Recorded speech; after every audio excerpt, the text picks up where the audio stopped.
Hey there, lads and ladies. It is Petrifying Pumpkins here, and I am back with a PSVR news video. This one is live.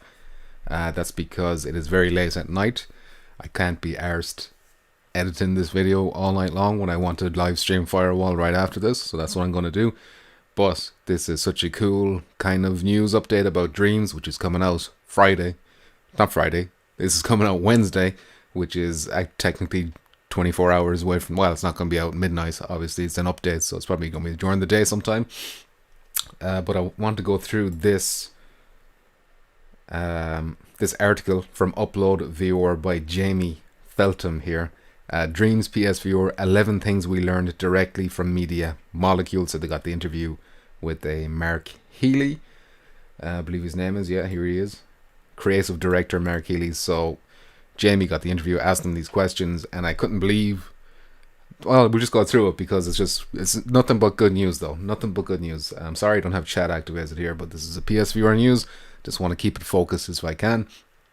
I'll go back and look at the chat another time. And plus I'm going to be streaming Firewall right after this, so we'll chat then about us if you want to chat live. Anyway, I'm going to skip all this part here because it's just, preamble. This is part number 1. You can play all of Dream's existing content with it.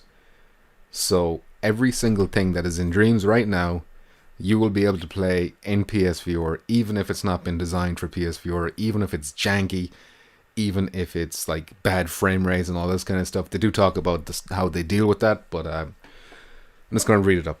So he says, now this is really surprising. When Dreams VR support launches on Wednesday, every game and experience made for the platform so far can be played or viewed inside the headset. So he's taking a quote from Mark here. He says, it's really important that it is the full thing, not just, oh, we've added VR and it just means you can look at sculptures in VR. It's the full shebang. Sounds great. Every single thing that's there, playable in VR, which is really cool. So that means if you've been building a game and thinking it would look great in VR, you can take a look the second the update downloads, so it's instant. All this stuff will instantly translate into virtual reality. Very cool, Kanye. There's no starting from scratch with a VR box checked or comfort/performance settings to pass. It'll just work, which is fantastic.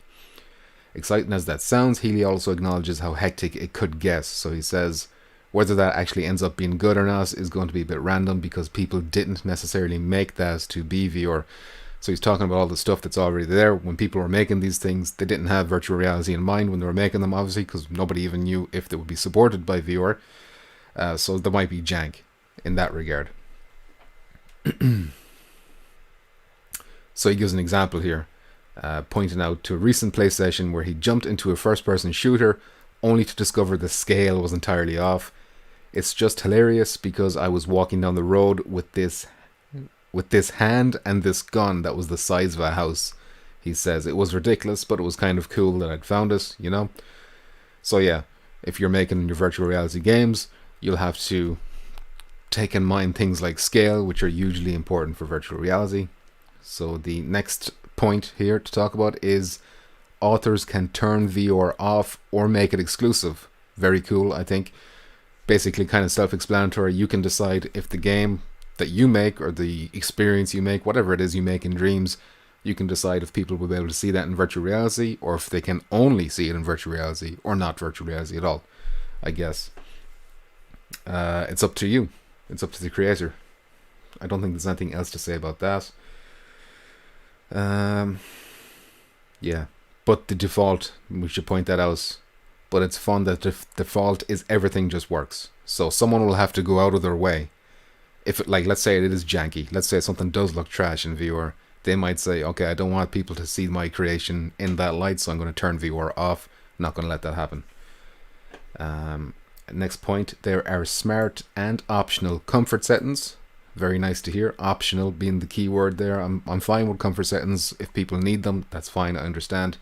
Just let me turn them off if I don't need them. And it looks like here, optional is the key word. Let's see what they say. So let's say someone's made a simple thing where you've got a character walking around the landscape.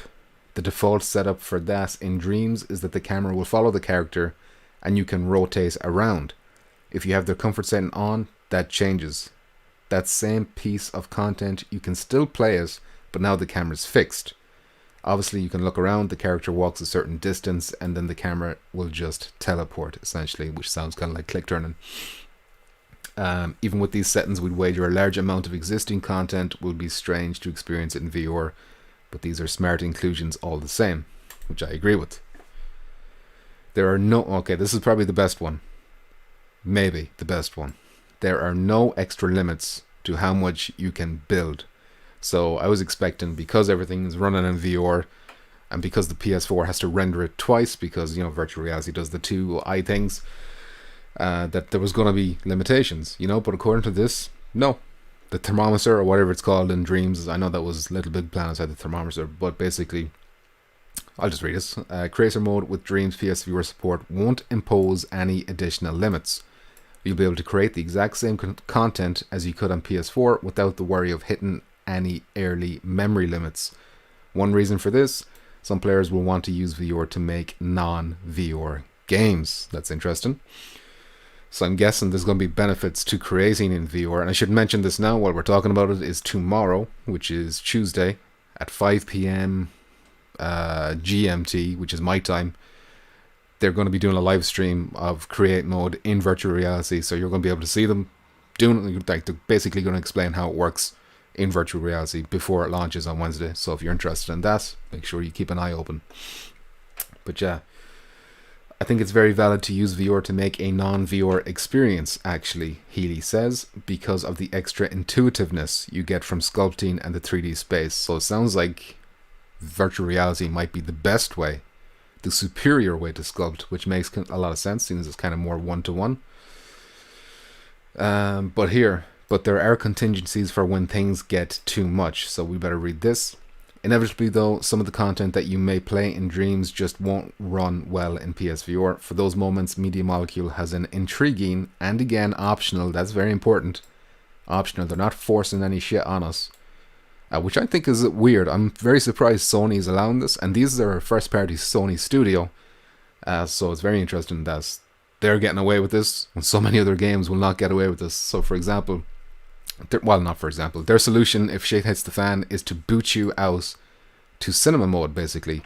So if the frame rate drops and you might get sick because of a low frame rate, it'll kick you back into the cinema mode. That is kind of like the default on the PSVR's or PS4's menu when you're using the PSVR. So we automatically kick you out into the sort of virtual cinema mode that's on PlayStation, Healy said, but you can, in the menus, opt out of that if you like. So you can be like, I don't care, just give it to me, even if it's a low frame rate. This is a very, like, how many developers are going to be looking at this? Like, keep in mind the likes of Contagion developers, maybe even Alvo developers. So many of them will be like, hey, how come these guys are getting a free pass? Maybe it has something to do with the fact that it's an update rather than the whole game. Maybe it's kind of, there's more leniency there. But in theory, it sounds like, I'm sorry, there's a large tractor passing by my window. If you can hear that, apologize. But in theory, it sounds like fucking, you know, you can make something that runs terribly and makes people sick, 10 frames per second or whatever, and that's fine. So you're like, okay, no, don't worry about it, you know, it's optional. So that's interesting. The platform can also dynamically change the resolution to help cope with demand, but again, we'd imagine some of Dream's most ambitious existing games will have your PS4 shuddering. Okay, well, that's an interesting point. I think a lot of people might be talking about this for future, basically, when there's like really shitty running games, like not shitty as in the quality of the game, but like the performance. Maybe some other developers might not like the sound of that, so they might feel a bit hard done by hearing that. There's new gadgets for putting things on your head and hands, so this is unique to VR when the creation process. I imagine this is what they're going to be showing off a lot of tomorrow when they're doing their stream, basically because hands in the game are very important for virtual reality games, as is the head, even though you don't see the head, but like, you know, you'd be able to design hands, and you know, it's more important in VR than it is for like a flat game. So basically, what's the first thing you ever did in VR? Blah blah blah blah blah. Just giving examples of, like, you know, how you'd grab something, put it on your head. And Healy here says there's a new head tracker gadget specifically for that, for attaching things to the player's head, a hat, An elephant trunk, I think, is another example they gave here.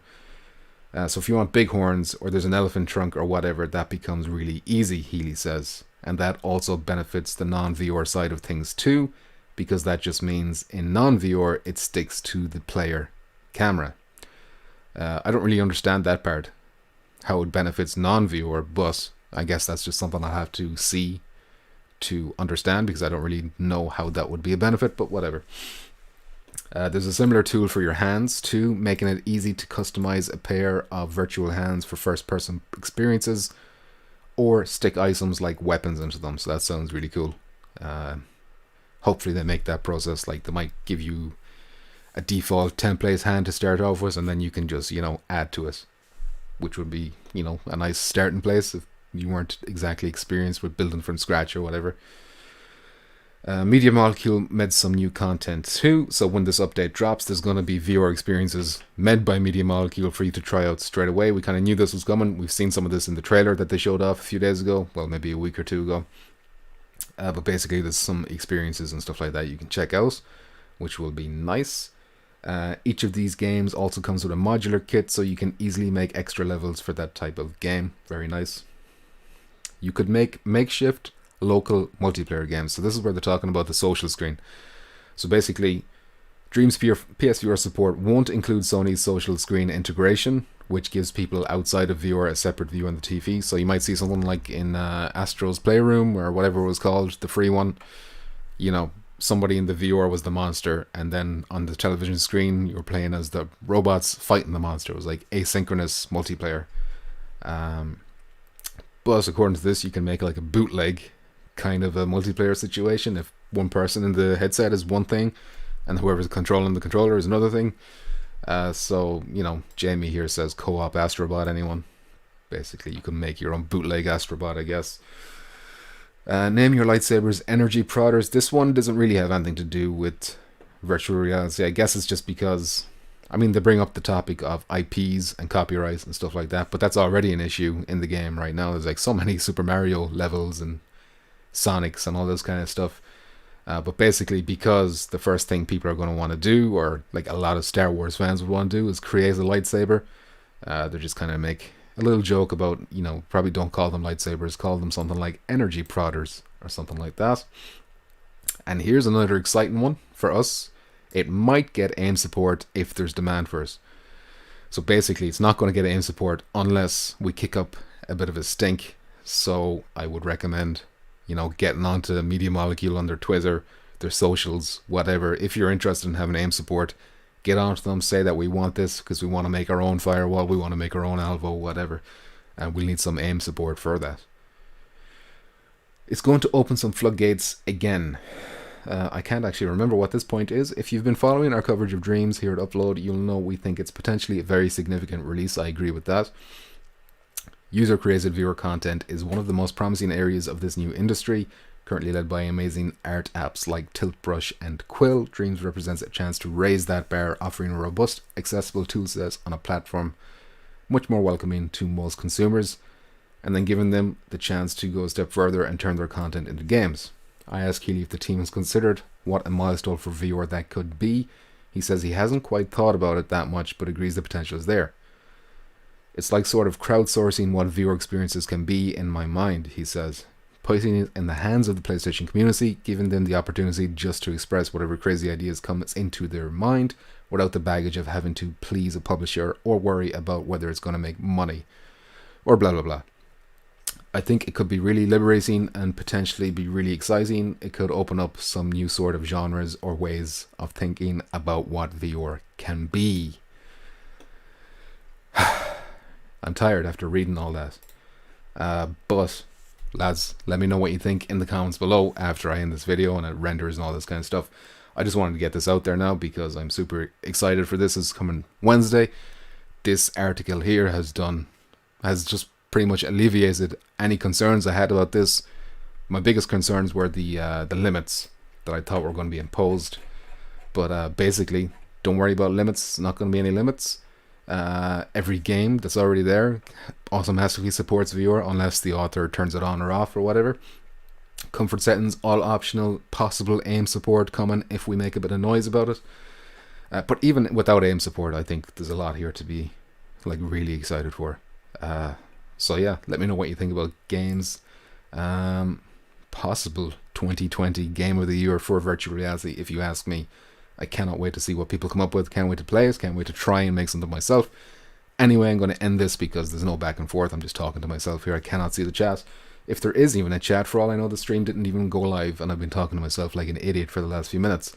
Anyway, that's it for this video, lads and ladies. I'll see you very soon for Firewall. Like a few minutes if you want to stick around, or if this is something you're watching days later,